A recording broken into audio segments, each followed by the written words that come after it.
In the Protestant world, we talk about spiritual gifts, and I have one which is the spiritual gift of brevity. So you will not get a long uh, presentation from me. Everyone knows here at the village that our primary goal at Walnut Village is to keep residents safe. And so sometimes I have to resort to what I call careful gambles. And a careful gamble is when walking down the hallways, someone comes out of their room and they have a particular issue and they just need something beside a phone call. So it's a matter of assessing the situation, making sure I have the proper protective stuff, that I don't make them sick, and then giving them a prayer in the doorway, or sharing a scripture with them in the doorway, or doing something that gives them some method of encouragement. I'm super fortunate because we have a life enrichment director and a resident life director who are just an essential part of a team. And so when it comes to programs and creative things, we do a lot together, which really makes my life enjoyable and easy. But we do have some routines. And one of the routines I'm responsible for is each Sunday we have an online worship service. It includes music, celebration of the Lord's Supper, scripture, and a short sermon. But then the important part is Monday morning, because Monday morning is our COVID-19 test day, where all the residents come out of their apartments and get the nasal swab, which is not very fun. But I participate in that by taking temperatures of all the residents. So the day after Sunday, I get feedback on my ministry of mistakes.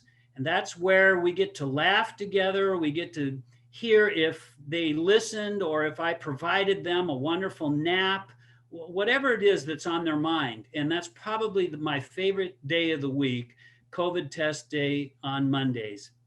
But something else that we do that has been helpful for me has been, for lack of a better term, parking lot prayers. And parking lot prayers happen like this. I'm walking outside, or I'm walking in the parking lot, or I'm walking down a hallway, and someone stops and they have a concern and they share it with me. And at a 6-foot distance, I'm able to, with their permission, quickly offer a prayer about whatever is bothering them. And that instantaneous ability just to, without church, without formality, without any hoopla, just come before God with their need, that does a lot. And that's something I'm very thankful for. Now, what I'm most excited about and how I've been able to meet the challenge, if I've been able to meet the challenge, goes something like this. It's residents and staff giving spiritual care to each other. It's not a program. It's just in the DNA. So let me give you an example. Dwayne is a 6'5" maintenance worker here with an equally big heart. And every morning he takes a shift on gate duty where we screen visitors, we greet visitors, we hand out masks, or we tell them they can't come in because of health issues. And so every day he sees a lot of people.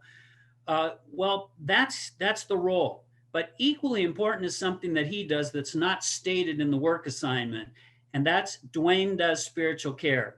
He greets everyone with a smile or a joke or a question, gives the typical "how you doing," sees what their need is, and then tries to meet the need.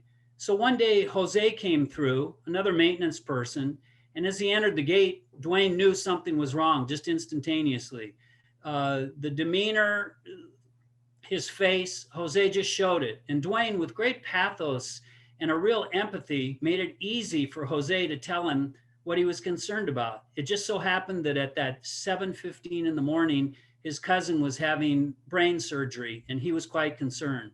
So without hesitation, Dwayne just puts his arm around him, says, "Let's just pray." Then he takes the initiative and says, "There's the chapel over there, just 5 feet, 10 feet away. Why don't you go inside, take a few minutes to collect yourself and to draw some strength from it," which Jose did. And then as I came through the gate 15 minutes later, Dwayne says to me, "Chaplain, Jose just needs a visit with you, needs some words of encouragement from you." So there's an example of spiritual care happening. It's not programmed, it's not directed, it just happens. It's just the DNA.